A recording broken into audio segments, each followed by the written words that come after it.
É un libro que son 20 anos de poesía ou de vida.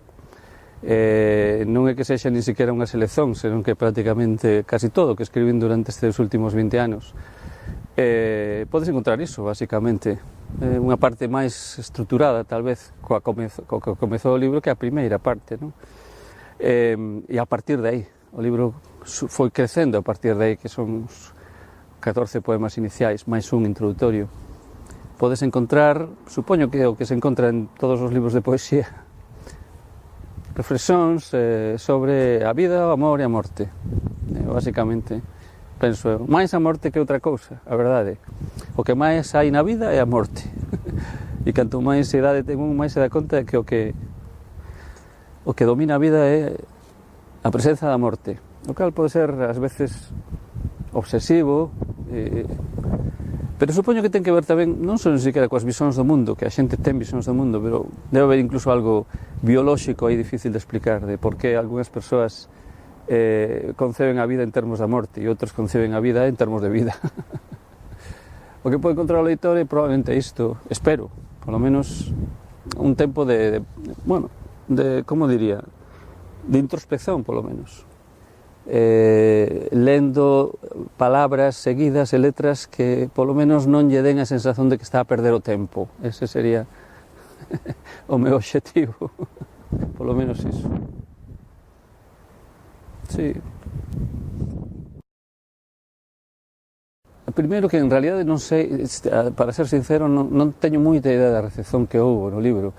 O libro foi escrito hai uns meses e ao principio houve un par de entrevistas e tamén, sí, na Radio Galega no Diario Cultural, infelizmente desapareceu o Diario Cultural da Radio Galega, non? Non sei moi ben o que pasou, sobre todo porque durante os últimos meses estive bastante máis deslegado aínda do que estou desas cuestións e realmente non tive moito interese no propio libro por circunstancias familiares que son moito máis importantes do que calquer libro, pero moitísimo máis importantes. De feito, a propia capa do libro foi feita pola miña irmá que faleceu en maio, entón digamos que ese libro está tocado tamén desa nova morte familiar. Non sei moito, en segundo lugar non importa, non teño especial interese en saber cal é a recepción do libro, porque nunca saberei, sen unha cultura pouco normalizada, digamos, que un libro teña boa recepción é bon ou mau, e por parte de quen? Non estou seguro en que consiste iso.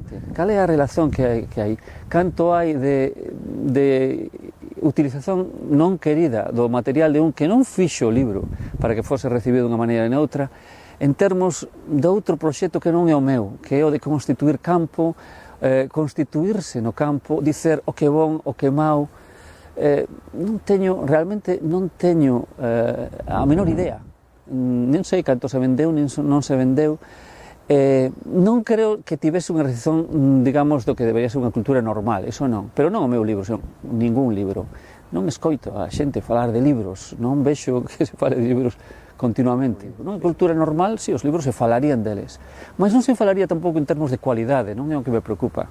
Falaríase en termos de, non sei, un exercicio de construción colectiva da linguaxe, da palabra, da voz, do estarmos e do sermos. Senón, eu creo que a lógica da recepción leva a camiños que a min personalmente non me interesan. Aínda que pode ser que en algún momento histórico sexan necesarios puntualmente os premios ou os recoñecimentos.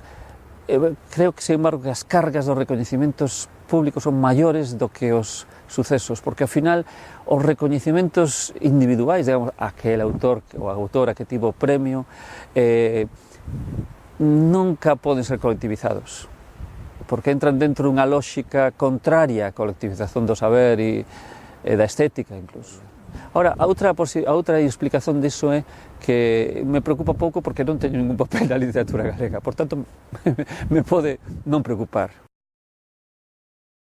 Literariamente non teño ningún proxecto específico, de vez en cando escrevo, cando preciso. Cando penso que escrever algo é menos inútil que non escrever.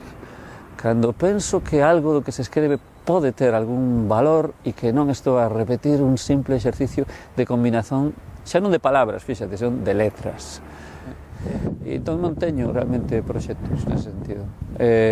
Bueno, minto, pero non é algo novo, non teño proxecto de facer algo novo.